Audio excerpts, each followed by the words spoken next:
इसकी हवा सीधा मेरे फेस पे करो। ऊंची आवाज में हालेलुया बोलो जरा। कितने इन बातों को समझ रहे हैं? एक व्यक्ति परमेश्वर को जानता था, बस प्रभु को जानता था और एक आम विश्वासी था। और उन समयों की मैं बात कर रहा हूं जो समय आज तक का दुनिया का सबसे डिप्रेशन से भरा हुआ समय था। वर्ल्ड वॉर 1, वर्ल्ड वॉर 2, परमाणु बम गिर रहे थे हर तरफ। द मोस्ट डिप्रेस्ड टाइम था दुनिया के लिए। एक विश्वासी था,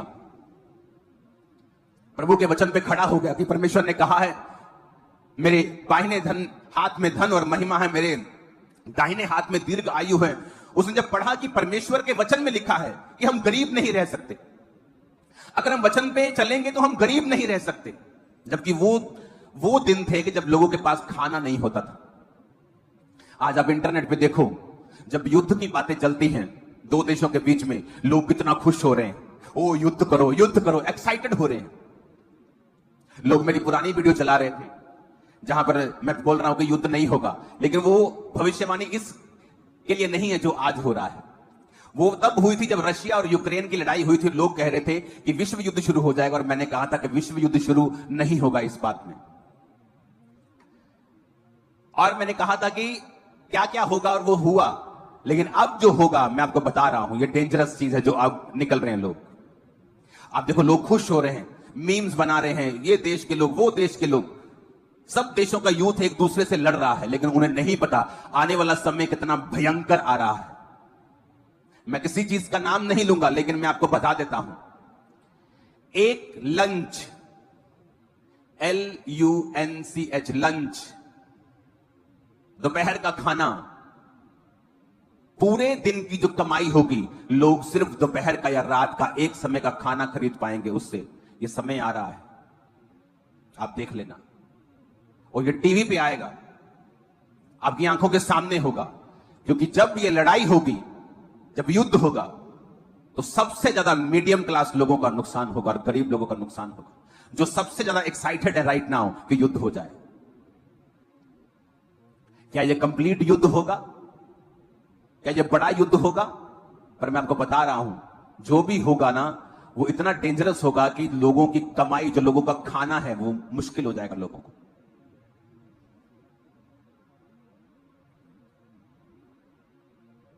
दो 2015 से मैं आपको एक प्रोफेसी कर रहा हूं। उस एक सेकंड प्रोफेसी लंबी थी, लेकिन मैं चाहता नहीं मैं लंबा अभी जाऊं। वो एक 30 सेकंड की वीडियो को मैं सिर्फ आपको दिखाऊंगा, बाकी आप इंटरनेट से देख लेना। उस 30 सेकंड की वीडियो को हम देखेंगे। मैंने लोगों को बताया, आने वाले टाइम में, आने वाले सालों में, जिसके पास चांदी होगी उसकी चांदी होगी, जिसके पास सोना और चांदी होगी वो सबसे अमीर होगा। और आप ये मैसेज आज से 10 साल बाद निकाल निकाल के इंटरनेट से फिर सुनेंगे, और आप हैरान होंगे कि एक एक वर्ड पूरा हुआ, सिंगल वर्ड। आप देखोगे परमेश्वर ने किस तरह जाहिर किया। पहले जुलाई 2017 को गोल्ड का रेट 27,900 प्रति 10 ग्राम था, और आज गोल्ड का रेट कितना है? 1 लाख रुपए के करीब हो चुका है। 2017 देखते देखते 25 आ गए हैं हम, और तब लोग कहते थे बड़ा महंगा, सोना बहुत महंगा, 27,000 रुपए तोला कौन लेगा? आज 1 लाख रुपए के करीब है। और परमेश्वर ने कहा था जिसके पास सोना होगा वो अमीर होगा, चांदी होगी वो अमीर होगा। अभी ये फुलफिलमेंट नहीं है प्रोफेसी की, अभी ये कंप्लीट नहीं हुई। अब आने वाले समयों में देखोगे जब व्यापार सिर्फ सोने और चांदी से होंगे, करेंसी से नहीं होंगे, लेकिन ये लंबा समय है इसको। और ये चीजें, ये जो बढ़ोतरी है, इस बात का सबूत है कि आपको एक एक चीज बताई जा रही है कि फ्यूचर में किस चीज की वैल्यू होगी। वो जमीनों की वैल्यू होगी, खेती की जमीन की वैल्यू होगी, सोने की वैल्यू होगी, चांदी की वैल्यू होगी, जानवरों की वैल्यू होगी।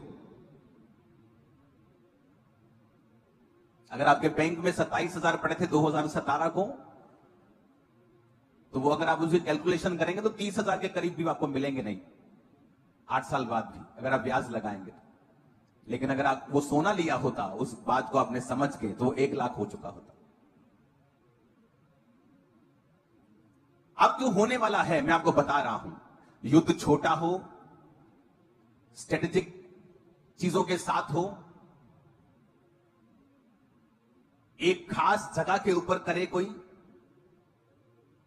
लेकिन मैं आपको इसका रिजल्ट बता देता हूं। एक लंच, पूरे दिन की कमाई के साथ सिर्फ एक लंच आया करेगा। और मैं ये भी बता दूं कि इस देश में यह हालत नहीं होगी इतनी बुरी। इसलिए नहीं कि मैं इस देश का वासी हूं, नहीं, मैं आपको बता रहा हूं, मैं ऐसा नहीं हूं। मैं सबसे प्यार करता हूं, लेकिन मैं आपको बता रहा हूं कि फ्यूचर में डेंजरस चीजें शैतान लेकर बैठा है। और कृपया प्रार्थना करें कि परमेश्वर शांति बनाए रखे। उससे हो सकता है जो चीज बड़ी होनी है वो छोटे पे टूट जाए और खत्म हो जाए। क्योंकि मैंने लंच को देखा है और फुल डे की वेज को देखा है।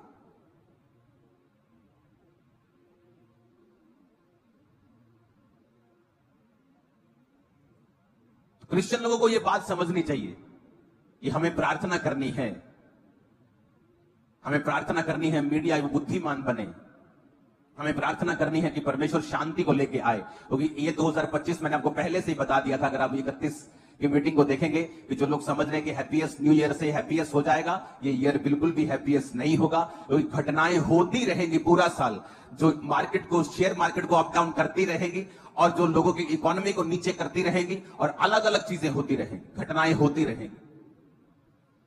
क्रिश्चियन लोग अगर आप ये बात को समझ जाएंगे, ये साल अगर आप फास्टिंग, प्रेयर, बाइबल रीडिंग करेंगे जितना आपने पहले कभी नहीं किया, ये साल आपकी एक ऐसी नींव पड़ जाएगी जो आने वाली जनरेशन तक आपकी हेल्प करेगी। और ये यादगार साल होगा आप लोगों के लिए कि इस साल मैं परमेश्वर में फास्टिंग करना शुरू किया था, मैं परमेश्वर में प्रार्थना करना शुरू किया था। आने वाले समय में ये बात मेरी लिख लेना, फोर्सफुली आपको प्रार्थनाएं करनी पड़ेगी। ऐसा ऐसा ऐसा माहौल बन जाएगा, आपको प्रार्थना करनी पड़ेगी। आपको दिक्कत होगी, मुश्किल होगी, लेकिन जो लोग पहले से प्रार्थना करते हैं, पहले से परमेश्वर के करीब है, पहले से फास्टिंग करते हैं, उनके लिए वो नॉर्मल होगा। जब कोविड आया तो लोगों को बड़ी दिक्कत हुई, मर गए, डिप्रेस हो गए। मेरे लिए कोई प्रॉब्लम नहीं थी क्योंकि मैं तो जीता ही वैसे था। यहां चर्च से घर, घर से चर्च, ऑफिस, काम, ये मेरी लाइफ थी। तो मेरी लाइफ बिल्कुल बदली नहीं क्योंकि मैं पहले से ही परमेश्वर की परफेक्ट विल में चल रहा था। तो मुझे कोविड से कोई दिक्कत नहीं हुई। आज मेरा लाइफ स्टाइल वही है, क्योंकि जब आप अपना लाइफ स्टाइल होली स्पिरिट के बनाए हुए हो कि मेरी ये कॉलिंग है, आपकी कॉलिंग अलग है। जब आप पवित्र आत्मा के चलाए चलते हैं, आपका लाइफ स्टाइल परमेश्वर ऐसा कर देता है कि दुनिया में जो कुछ भी होता रहेगा आपको 1% भी फर्क नहीं पड़ेगा, बल्कि आप ऊंचे किए जाएंगे।